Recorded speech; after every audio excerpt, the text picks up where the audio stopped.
세상에 떠도는 기묘한 괴담들. 첫 번째 이야기. 절대로 만지면 안 되는 것을 만지고 말았다. 중학교 때 수학여행으로 교토에 갔었다. 저녁 식사를 마친 후 목욕도 하고 여관에서 취침 시간까지 신나게 놀고 있을 무렵이었다. 나는 오른쪽 옆방에 친한 놈들이 있었기에 그 방으로 놀러 갔다. 우리는 트럼프도 치고 우노도 하면서 놀았지만 슬슬 그것도 질려갔다. 그때 누군가 무서운 이야기하자 는 제안을 했다. 방불을 끄고 가운데에 10명가량 모여 이야기를 시작한다. 2명, 3명, 4명 돌아가며 이야기를 해나가다 A의 차례가 돌아왔다. 여기처럼 수학여행 숙소로 쓰이는 싸구려 여관에는 귀신이 나온 때 불제 때 붙여놓은 부적이 그림이나 항아리 뒤 서랍 안 같은 곳에 붙어 있다고. 한번 같이 찾아보자.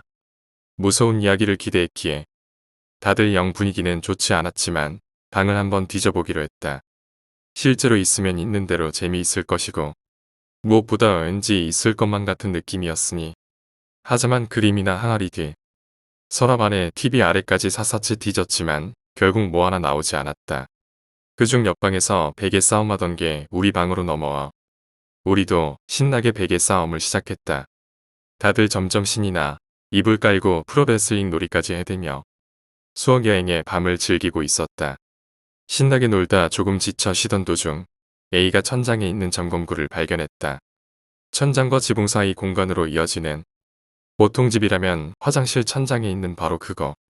그 여관은 어째서인지 방 가장자리 천장에 그게 있었던 것이다. A는 나쁜 놈은 아니었지만 언제나 도를 넘고 나는 놈이었다. 야, 저 안에 들어가 보자. 옆방으로 넘어갈 수 있는 거 아냐? 어두운 곳을 싫어하고 폐소공포증까지 있는 나는 단호히 거부했다. 다른 녀석들도 힘들어 죽겠다던가 더러워서 싫다는 등 나서는 놈이 없었다. 뭐야? 그럼 내가 들어가 볼 테니까 나 좀 들어 올려줘. 애들 셋이서 받쳐줘. A가 점검구를 연다. 조심스레 열었지만 먼지가 어락 쏟아진다. 아마 오랫동안 쓰지 않았던 거겠지. 열린 점검 후 너머에는 어두컴컴한 공간이 보일 뿐이다. 뭐야, 어둡네. A는 안에 머리를 쑥 집어넣고 말한다.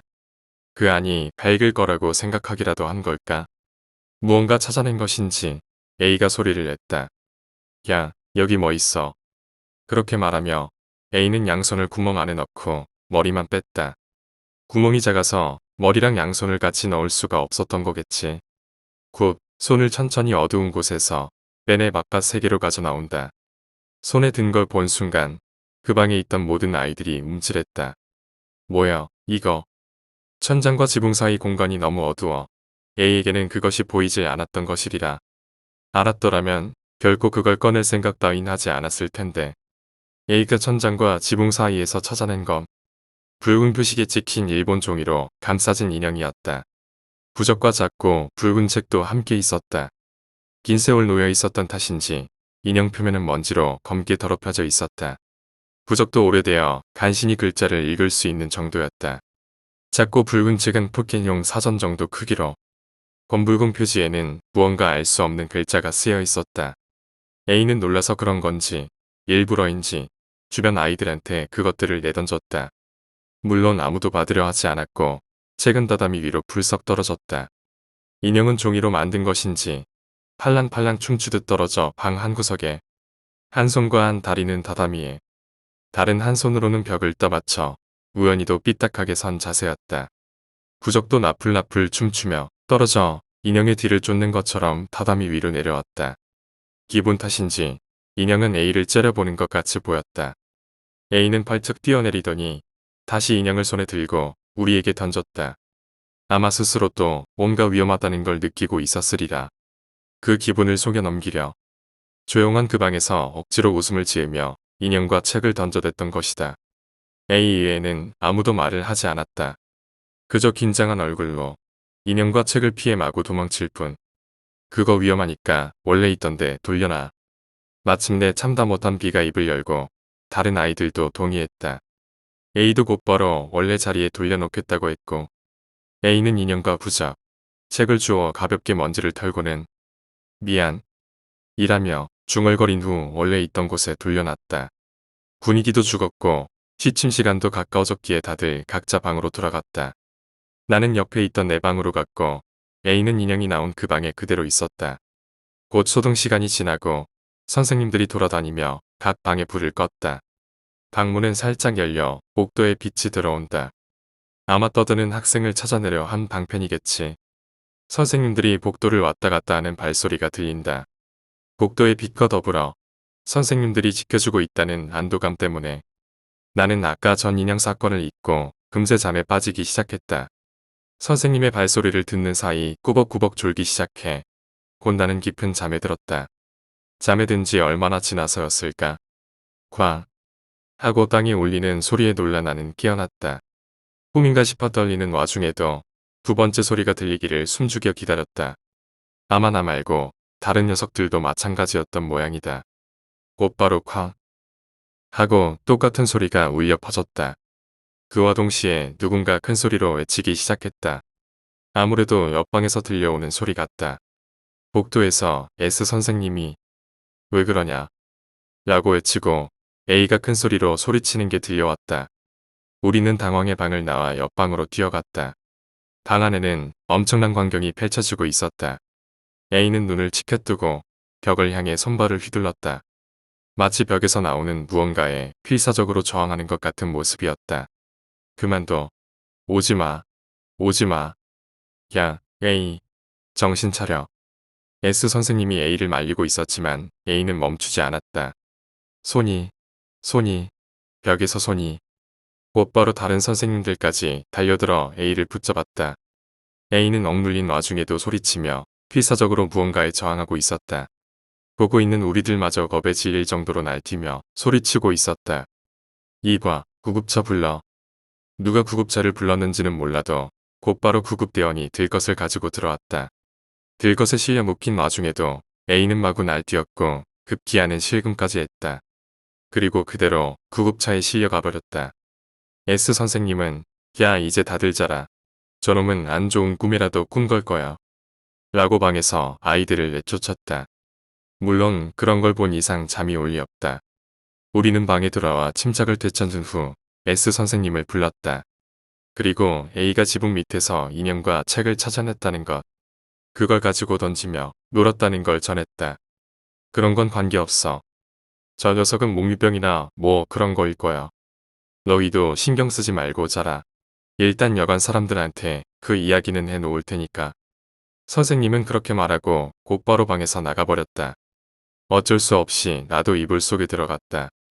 무서워서 차마 벽이나 천장에는 눈도 못 돌리고 덜덜 떨면서 이불을 뒤집어 쓰고 아침이 오기만을 기다렸다. 이튿날 아침 역시 A의 모습은 없었다. 아침 식사 후 짐 정리를 하는데 우리 반 학생들은 모두 모이라는 지시가 왔다. 모이는 곳은 A가 있던 방이었다. 담임 선생님은 이미 와 있었고 방에 들어가 구석에서부터 차례로 정좌를 하고 앉았다. 어제 일 때문에 혼나는 건가 싶었지만 아무래도 그게 아닌 듯했다. 우리가 모두 방에 들어오자 우르르 여관 종업원들이 들어왔다. 그리고 뒤이어 소복을 입은 신주 같은 사람이 셋 들어왔다. 모두가 손을 잡고 눈을 감은 후 경 같은 걸 들었다. 불제 비슷한 의식이 그렇게 2시간 정도 이어졌다. 그 후 아무 일 없이 수학여행은 끝났지만 A는 결국 돌아오지 못했다. 학교에 돌아온 후에도 A의 모습은 볼 수 없었다. 담임 선생님 말에 따르면 다른 학교에 전학 갔다고 한다. 소문에는 정신 이상자가 돼서 정신병원에 입원했다던가. A네 집도 이사를 갔기에 A의 소식은 아무도 알 수 없게 되어버렸다. 그 후 생각해보면 이상한 일투성이다. 우선 누가 구급차를 불렀는지 모른다는 점이었다. 분명 선생님이 구급차를 부르라고 소리는 쳤지만 실제로 전화를 한 사람이 없었다.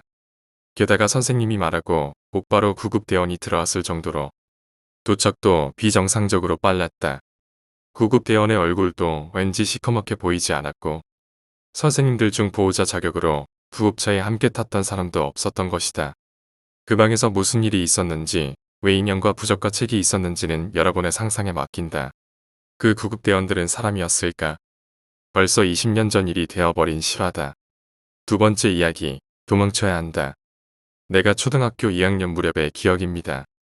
당시 우리 부모님은 맞벌이를 하고 계셔서 나는 학교가 끝나면 학교 안에 있는 보육원 같은 곳에서 머무르곤 했습니다. 방과 후 학교라는 것이지요. 평소에는 거기 모여서 간식을 먹거나 숙제를 하고 놀곤 했습니다. 그리고 5시가 되면 각자의 집으로 돌아가는 겁니다. 하지만 그날은 평소 하던 놀이가 질렸을 뿐더러 우연히 모인 아이들도 드문 날이었습니다. 그래서 나는 친구 A, B와 함께 셋이서 학교를 빠져나가기로 했습니다. 우리가 향한 곳은 이른바 큐피하우스라고 불리던 심령 스폿이었습니다. 그곳은 인근 석공 작업실 옆에 있는 집으로 오랫동안 주인이 돌아오지 않아 폐가가 되어버린 집이었습니다. 그 집에는 차고 같은 곳이 있는데 셔터 틈 사이로 보이는 집 안엔 망가진 의자나 인형 같은 게 마구 널려져 있어 무척 무서운 분위기가 감돌았습니다. 시간은 3시 반. 우리는 옆에 있는 석공 할아버지에게 들키지 않도록 몰래 집 부지로 숨어들었습니다. 화단을 타고 담을 넘어 베란다를 통해 2층으로 올라갔습니다. 다행히도 창문은 열려 있어 순조롭게 안으로 들어갈 수 있었습니다. 집 안은 황무지였습니다. 그 모습을 보자 A는 겁에 질려 돌아가자. 선생님한테 혼날 거야. 라고 말하기 시작했습니다. 하지만 나와 B는 무언가가 된 것 같은 기분에 취해 점점 안쪽으로 발을 옮겼습니다. 우리는 2층을 전체적으로 한 바퀴 돌았습니다. 방은 모두 3개 있었습니다. 우리가 처음 들어간 방은 아무래도 여자 방인 듯 했습니다. 왠지 모르게 깨끗하고 사랑스러운 강아지 장식품 같은 게 놓여 있었습니다. 그 다음 방은 아기 침대가 놓여 있고 아기들이 좋아할 법한 장난감이 엄청나게 흩어져 있었습니다. 한눈에 봐도 큐피 인형이 많았던 기억이 납니다. 장난감은 다들 허름하고 무언지 알 수 없는 거무스름한 액체가 들러붙어 있었습니다. 마지막 방은 아무것도 없는 텅 빈 방이었습니다. 곧이어 우리는 1층으로 내려왔습니다. 거실은 분위기 있는 서양식으로 멋진 소파가 놓여 있었습니다. 아마 이 집에는 아기가 있었던 거겠죠. 아기용 책상이나 의자, 식기 같은 게 바닥에 마구 널려 있었습니다. 나와 B는 신나서 여기저기 뒤지고 다니고 있었지만 A는 B의 뒤에 달라붙어 떨고 있을 뿐이었습니다. 서재, 화장실, 부엌, 여기저기를 둘러봤지만 딱히 이상한 곳은 눈에 띄지 않았습니다. 그럼 슬슬 학교로 돌아가야 할 시간이니까 마지막으로 목욕탕을 보고 현관으로 나가자. 다음에 또 놀러 오면 되지. 그리하여 우리는 목욕탕을 보러 갔습니다. 욕조 앞 탈의실에 이르자 B가 혹시 모르니까 현관문은 열어놓고 오자 라고 말했습니다. 현관은 바로 근처였기에 우리는 문을 열어놓기로 했습니다. 바깥은 이미 어두워지기 시작할 무렵이었습니다. 그 집에는 시계가 없었기에 우리는 시간이 가는 줄도 모르고 있었던 것입니다. 목욕탕에 들어서자 무언가가 썩은 것 같은 지독한 냄새가 풍겼습니다. 과일이나 야채 같은 게 아니라 무슨 동물 사체가 썩은 것 같은 냄새였습니다. 토할 것 같이 심한 냄새였습니다만 무서운 걸 찾아온 터였던 나와 B는 어째서인지 더 무서운 일이 일어나도 된다는 생각을 하고 있었던 것 같습니다. 학교에서 영웅 대접받고 싶은 마음에서였을 겁니다. 최악의 경우에 이 중 누군가 죽어버려도 괜찮다고 생각하고 있었으니까요. A는 너무 무섭고 냄새도 난다며 목욕탕에 들어올 생각을 않았습니다. 기묘하게도 고작 한 걸음 차이인데 목욕탕 밖에 있는 A는 나오니까 아무 냄새가 안 난다고 말했습니다. 욕조에는 뚜껑이 덮여 있었습니다. 원래는 흰색 플라스틱 뚜껑이었을 테지만 이미 검은색으로 변색되었다고 할까? 2층에서 봤던 검은 액체 같은 게 묻어 있었습니다. 나는 B와 힘을 합쳐 열어보려고 애를 썼지만 너무도 무거워 쉬이 들리지 않았습니다. 뚜껑은 2개가 있었지만 양쪽 모두 열릴 기미가 보이질 않았습니다. 손가락을 뚜껑과 욕조 사이에 밀어 넣으려고 하는 순간 내 손톱 사이로 무언가가 비집고 들어왔습니다. 기분 나쁜 나머지 손을 떼보니 가늘고 짧은 머리카락과 긴 머리카락 2가닥이 중지 손톱 밑에 꽂혀 있었습니다. 그걸 보자 나와 B는 무서워져 도망치기로 했습니다. 하지만 겁에 질린 모습을 보이는 건 부끄럽다는 생각에 우리는 애에서 태어난 척했습니다. 이제 슬슬 질려가네. 하나도 안 무서우니까 돌아가자. 하지만 분명 열려 있었던 목욕탕 문이 어느새인가 닫혀 있었습니다. 우리는 A의 장난일 거라 생각해서 문을 향해 소리쳤습니다. A, 이런 장난은 그만둬. 너 선생님한테 이른다. 하지만 A의 목소리는 들리지 않고 인기척조차 느껴지지 않았습니다. 목욕탕은 흐린 유리로 되어 있어서 사람이 밖에 있으면 실루엣이 보여 바로 알 수 있습니다. 하지만 문 밖에는 그 누구의 모습도 보이질 않았습니다. 시간이 차차 지나면서 우리는 점점 진심으로 두려워지기 시작했습니다. 우리는 엉엉 울며 문을 두드리고 A에게 도와달라고 소리쳤습니다. 하지만 아무리 소리를 질러도 아무도 오지 않습니다. 결국 힘이 빠진 우리는 여기 있다 보면 누가 와서 도와줄 것이라는 희망을 품고 구조를 기다리기로 했습니다. 바닥에 쥐저앉아 욕조에 등을 기댄 채 문을 바라보며 기다렸습니다. 10분 정도 지났을까요? 비가 울기 시작했습니다. 이제 우린 틀렸다느니, 죽을 거라느니, A도 벌써 죽어버린 게 틀림없다느니 부정적인 말들을 마구 늘어놓았습니다. 그 순간 등 뒤 욕조에서 소리가 났습니다. 등 뒤로 식은땀이 흐르기 시작했습니다. 너무 무서워서 뒤를 돌아볼 수조차 없었습니다. 다시 소리가 납니다. 젖은 천을 비비는 것 같은 소리. 나는 큰맘 먹고 뒤를 돌아봤습니다. 분명 닫혀있던 뚜껑 중 한쪽이 열려 있었습니다. 우리는 겁에 질려 다시 문을 두드리며 소리쳤습니다. 하지만 여전히 아무 응답도 없었습니다. 소리는 계속 들려옵니다. 뚜껑이 열려있는 탓에 소리는 너무나도 선명했습니다. 비는 고개를 숙인 채 중얼중얼 무언가를 말하고 있었습니다. 알아들을 수는 없었지만 비의 목소리는 아니었습니다. 비의 목소리는 여자아이 같은 목소리로 말하고 있었습니다. 하지만 낮고 흐린 목소리라 알아들을 수가 없었습니다. 나는 문에 등을 댄 채 욕조를 바라보고 있었습니다. 무언가가 나올 것만 같았기 때문입니다. 이런 곳에 온 걸 진심으로 후회했습니다. 집에 돌아가게 된다면 엄마와 선생님한테 사과하자. 머릿속에는 그 생각뿐이었습니다. 그 와중에도 소리는 계속 들려옵니다. 욕조를 바라보고 어느 정도 시간이 흘렀는지는 모르겠습니다. 한순간 작은 손, 아기 손 같은 게 열린 뚜껑 틈새로 보이는 걸 알아차렸습니다. 나는 무심코 토해버리고 말았습니다. 비는 아직도 무언가를 중얼거리고 있었습니다. 야, 비, 도망치자. 응, 정신 차려. 나는 비의 어깨를 붙잡고 흔들었지만 비의 눈에는 초점이 없고 입에서는 침이 흐르고 있었습니다. 나는 진심으로 울고 있었습니다. 그 순간 문 너머에서 인기척이 나는 게 느껴졌습니다. 욕조에서는 지금까지 들려오던 것과는 달리 신음소리 같은 게 들려오기 시작했습니다. 누가 우리를 도우러 와준 것이라 생각한 나는 기뻐서 문 쪽을 바라봤습니다.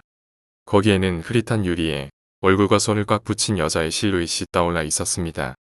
앞머리를 5대5 가르마로 나눈 단발머리의 여자가 입을 크게 벌리고 우리를 보고 있었습니다. 얼굴을 꽉 붙이고 있었기에 표정까지 확실히 눈에 들어옵니다. 고지어 여자의 입이 움직이기 시작했습니다. 무언가를 말하는 듯 했습니다. 말을 하고 있다는 건 알겠는데 내용은 도저히 알 수가 없었습니다. 어째서인지 눈을 돌릴 수가 없습니다.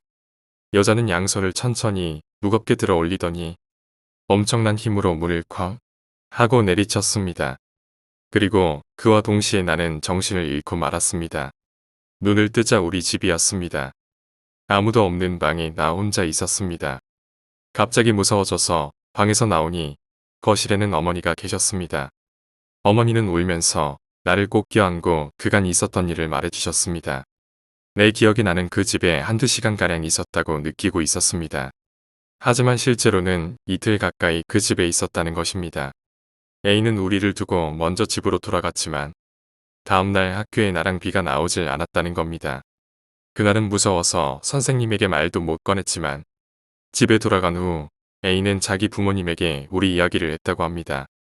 그리고 경찰이 출동했을 무렵 나는 목욕탕 안에서 기절한 채였다고 합니다. 어머니의 말에 따르면 왼쪽 장단지에는 무척 작은 이빨 자국이 남아 있었다고 합니다. 나는 어머니에게 울면서 물었습니다. 비는 이상하게 돼서 막 이상한 말을 하고 있었는데 그러자 어머니는 비군은 지금 병원에 있어. 비군을 만나고 싶니? 라고 물었습니다. 나는 만나고 싶다고 대답했습니다. 그럼 내일 만나러 가자. 하지만 비군을 봐도 울면 안 돼. 큰 소리도 지르면 안 돼. 알았지? 약속하는 거다. 다음날 비를 만나러 가자. 아니나 다를까 비는 그 모습 그대로 이상한 말을 침대에 앉아 짓거리고 있을 뿐이었습니다. 그 이후로 나는 무서워서 B를 만나러 가지 않았습니다. A와는 아직 연락이 닿고 있지만 B에 관한 이야기는 서로 꺼름칙한 탓에 꺼리고 있을 뿐입니다.